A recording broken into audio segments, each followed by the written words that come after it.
which is this crossroads that many businesses find them at between offering do-it-yourself options versus do-it-for-me options. If you were starting your business today, would you choose the same approach? What's normalising in your customers' lives? Are they in a particular space being encouraged and empowered and enabled with toolkits, free or low cost? So are you relevant still? I think that's the number one question. Are you relevant?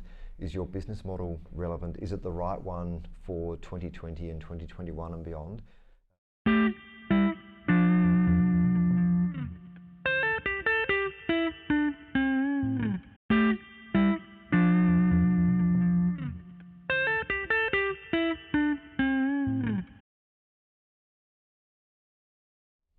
Welcome back to the Advisory Deck. Conversations for business leaders, business owners, all about business concepts, challenges, helping you make decisions in a challenging period through providing some content that's hopefully of value. James, good to see you again. Good to be here again. Yes, here we are. Well, we've actually just finished a conversation with Andrew Smith from LITIVITY, and we've jumped straight into another conversation. Cheating, recording a couple in one go, but we've just come out of a conversation between takes and had a discussion which we think all about business model selection and service model selection, which we think deserves a little bit deeper treatment. But we thought there's enough in here to add some real value to a lot of leaders making decisions around where they take their businesses next, where they might choose to make some changes or decisions around the service offering and how they go to market. And it got us thinking about a couple of the cards in our little advisory deck, which is this crossroads that many businesses find them at between offering do-it-yourself options versus do-it-for-me options, either wrapping your arms around a customer or enabling a customer to do more things for themselves. Kind of a business model, service model discussion, right? It is, and it's the core of every business is how do you engage with your customers? So that piece around are you a heavy touch business that's going to be actively sitting in your customer's pocket and helping them do what they need to do? Are you hands off? How do you charge? How do you build your team, your marketing propositions, your supply chain? So many of the topics we've spoken about in the last few sessions and will continue to talk about we're reminded, I think, as we spoke with Andrew, who's a relatively new business, of which way do you partner, which way do you distribute, which way do you sell? And I think that's what makes every business unique. And these conversations, I think, interesting, is that you have to really be clear on what it is you're going to do in terms of a business model, because that's what the customers are buying from you. There's that value add you bring to customers. So to give you some context, this, if you're thinking, what are you guys talking about? Do it yourself, do it for me. We want you to think about the moment I've got a leaking tap at home. I've got two choices. I can shoot down a Mitre 10 and buy myself a little $5 to $10 set of washers and things to do it myself, or I can call a plumber. Both of those options could potentially solve my problem. If I thought about this from a professional services context, today I can go to my accountant and get all of my receipts and bookkeeping stuff done, or I can subscribe to Xero each month, and that can take care of a lot of those kind of things.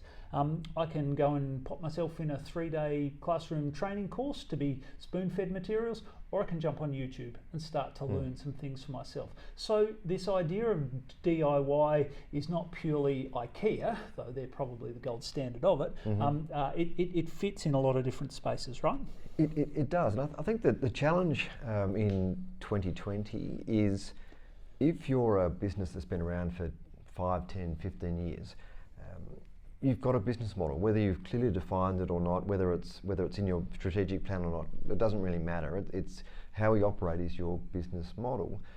What becomes interesting is if you were starting your business today, would you choose the same approach? If you're an accounting firm that's built on having graduate accountants coming in, they spend a couple of years in the firm, they become a senior associate, and they work their way through partnerships, and they're used to doing a lot of their work every year is tax focused for the clients and helping them get their business structures organised.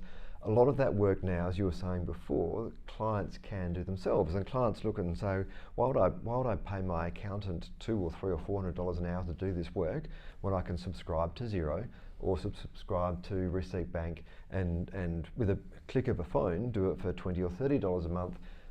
I might then need my accountant at the end to do my tax for me, but I've saved myself 10, 15 hours, which is $1,000 or $2,000, and given them a report and said, well, there you are. And the accountant actually can do things much more quickly because it's all nicely organised. So that's the business model we're talking about, is if you're the accountant, do you continue to do the same thing you're doing? Or do you go to your clients and say, actually, you know what, if you subscribe to our service as an accountant, we'll talk about subscriptions, I think, in a moment, because that's a really key part of the model. If you subscribe to us as a professional services firm, we'll give you access to these things. We'll give you for free a license to ReceiptBank, which means every receipt you have, every dollar you spend, you take a photo, don't worry about it after that. We'll get it at the end. Or do you continue down the path that you're on already? And I think as there are more and more options coming available from your phone, from an app store, that replaces what an accountant used to do or the lawyer used to do. There are more YouTube videos that replaces what you used to have to hire a handyman for. I think businesses have to figure out, do they continue down the path of we'll do it for you? And if you do, how do you do that really well? Or do you go down the path of we'll become a provider of a service and the client does it themselves? Or do you have something in the mix? And they're fundamentally important decisions. They're not things you figure out in 30 seconds. But if you don't think about that on a regular basis, and regular I mean maybe it's your annual strategic planning day, if you don't think about that on a regular basis, you're going to find that your customers will gradually drift away because someone else is thinking about it and they're putting an offer in front of the customer that's more appealing because things are changing, right? You might not be changing, that doesn't mean the world isn't changing. What's normalising in your customers' lives? Are they in a particular space being encouraged and empowered and enabled with toolkits, free or low-cost subscription-based toolkits to take care of a whole lot of their own issues because the technology underpins it, because the level of expertise is not necessarily required from having someone to come in like a plumber and do the heavy lifting all the time? Or conversely, are some of the things that are going on in your customers' lives, they're saying, oh, we used to take care of these things themselves. I used to clean my own house. I used to take care of my own finances. And now there's options available to me to, you know what, you just do that for me. Both kind of paths have changes and disruptions in supply chains, I think, underpinned by technology that are happening, and it's crystallising right now. And so I think there are a lot of leaders out there in the audience sitting there thinking about, even if it's not my entire business model, there are certain service streams or certain product lines here we probably need to rethink whether or not we should head down the enable and arm and give the toolkit to our customer to do more for themselves. And if we do that, do we risk losing them because they're now more capable? Or do we try and wrap our arms around them tightly and do more things for them? And the challenge with that is, well, that requires more money and more resources to do. Yeah, it's an interesting one. So we spoke about innovation quite a few weeks ago, and I think there's a view that people think, to be innovative, we need to be innovative internally and create our own products or services that other people don't have, and that's not the case. You can be innovative by using solutions that others provide for you. The customers often don't care whether you've created a value add proposition or whether you're making it available to them in some way, shape or form. So something like ReceiptBank I think is a great example.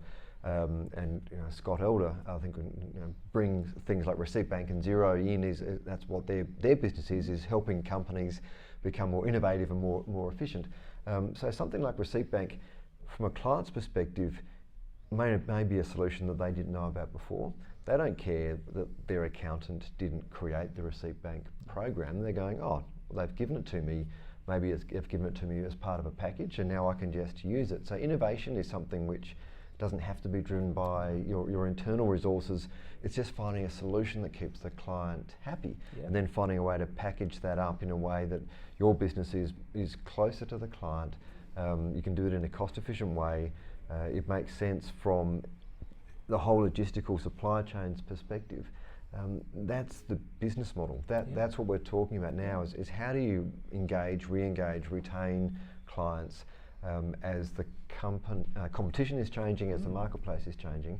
And the video we were speaking about before, Andrew's video, they went to market with a particular view around, they were a business to business proposition. They weren't trying to get out to the end customer, but they knew that their proposition had to be focused on what delivered value to the end customer but made sense to the business they were dealing with. They built a business model around that that's more of like a subscription-based kind of service. So they were quite clear about what they wanted to do, but they still had to navigate and change and flex and so forth.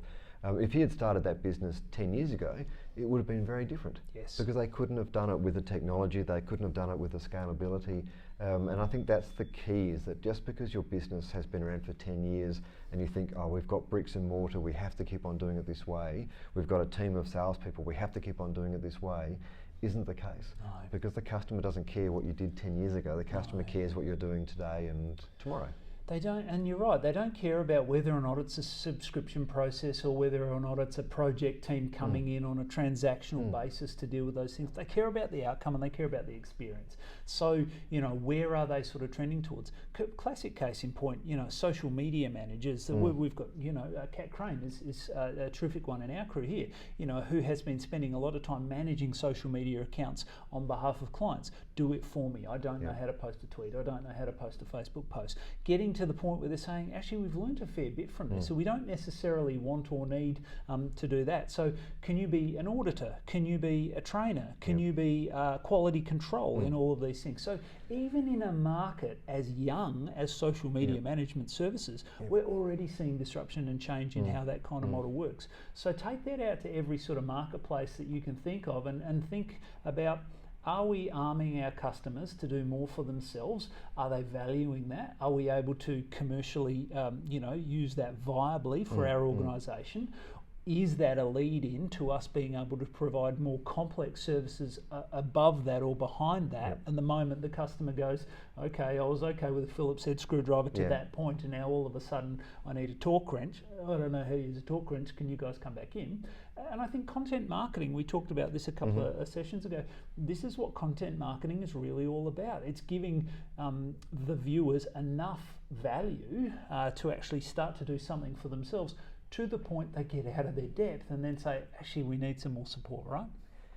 I don't know how many of the home improvement shows have led to a massive increase in injuries. Falling off ladders. And and it's a classic. People go, I think I can do that, it looks easy. Yes. They're engaged and they realise it's actually hard. Now, as a business model, not surprisingly, a lot of those shows are sponsored by Mitre 10 and Bunnings and so forth. As a business model, they're saying we'll create awareness, we'll create interest, we'll create engagement, and then people realise that a lot of the stuff you can do yourself. And I can paint a wall, not as well as a painter. I can change a washer if it's okay, not as well as a plumber. I've learned through trial and error, I'm not doing the technical stuff anymore. But when I need someone who can do the technical stuff, what do I think of? I think of the marketing and the content marketing, the relationship that has been with me through those times when I've ignored the trade that I perhaps would have called once upon a time, because I've done it myself now, because I can go to Mitre 10 7 days a week, 24 hours a day almost, and buy the thing that I need. But I've learnt the hard way that I've got a set of skills in hardware and so forth that's pretty limited. So I'll now call a professional, but I don't go to the online directories, about to say Yellow Pages. I don't go to the web anymore and Google someone. I think of who have I dealt with before, who's kept me on a newsletter list, whose social media posts do I see, who do I trust. I think that relationship and that brand relationship is still really important. So there is a different way of engaging with customers. There's different value propositions you need to be thinking about. And I think that's what we're talking about here. To me, the number one question, and this might be a closing question from my perspective, the number one question managers, boards should ask themselves is, if they were starting their business today, would they run it, manage it, operate it in the same way as they do, or would they do it quite differently? And if you're doing it differently, if you think that, no, we'd actually do that quite differently, we wouldn't do that anymore, but we have to keep on doing that, then you've got an issue. To what degree are you feeding your customer fish versus teaching them how to fish? And where's that kind of trend line heading? What's going to be the market that you can really dominate in and engage customers in the years ahead? And I guess, where once upon a time maybe our choke point or the rate limiting step or the reason we would make a decision here was based on expertise. Well, we call a plumber because only a plumber can do that. Well, today, I can watch a YouTube clip and I can probably get myself in a whole lot of trouble here and there's water going everywhere, but heck, You might have a go. Pump my own tyres up here, James. I actually replaced a video card in a flat screen TV about 2 years ago, simply by Googling flat screen TV not working, how do I do this? And in 5 minutes flat, I can do something that makes me feel really good. So the technical competency levels, that's not the same barrier. Certainly is in a lot of spaces, but it's things like my children who teach themselves songs by watching YouTube clips on how to play the piano.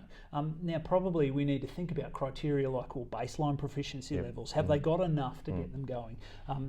Degree of complexity, size of customer cohort, ability to service those markets as well. All of these kind of criteria and questions come back to your point. Right? They're your planning session. James, we took this as a bit of a sort of a follow-on conversation from Andrew's piece here, but I think it's a really interesting one as organisations stand at a crossroads and think about their business model or even the model of service delivery, going higher touch, wrapping their arms around customers, doing more for them for a fee versus enabling or arming those customers to do more for themselves almost on a subscription type framework. Why do I go down one path or the other? What kind of comes to mind as I think about that? What's a couple of takeaway points for you? I think the main one is your business model, the way you run your business, is it fit for 2020? Yeah. And I think that's the big one. The world is changing so rapidly. Customers are changing, whether they're changing around your product or just generally speaking, the customer experience, expectations in the broader community is very different to what it was 5 years ago, and it will continue to change rapidly. So are you relevant still? I think that's the number one question. Are you relevant? Is your business model relevant? Is it the right one for 2020 and 2021 and beyond? And if it's not, then you need to do something about it. Yep, absolutely. Yep. There's so much choice available to customers now, and some like going to IKEA and doing their own, and others more not James, no good with an Allen key. Nope. And others say I don't have the time. That's really not a good use of my time either. Which of those spaces are our customers heading towards? Not just what feels appealing to us. Which one of those do we see having a brighter future for us that we could play well in? We think this is a conversation that is a little more complex than we can do full justice to in this sort of 20-minute window, and it's why we think sitting down and unpacking this in a deeper way, purely based on where your organisation's at in your marketplace, is probably worthwhile. So if you want us to come and sort of have a conversation with you guys, or come and sit on the advisory deck and we can do that with you. We hope this has been an interesting thought provoker, and we'd love to talk about it further with you. James, thank you for your insights as always. Good fun, thank you. Thanks for being on the advisory deck.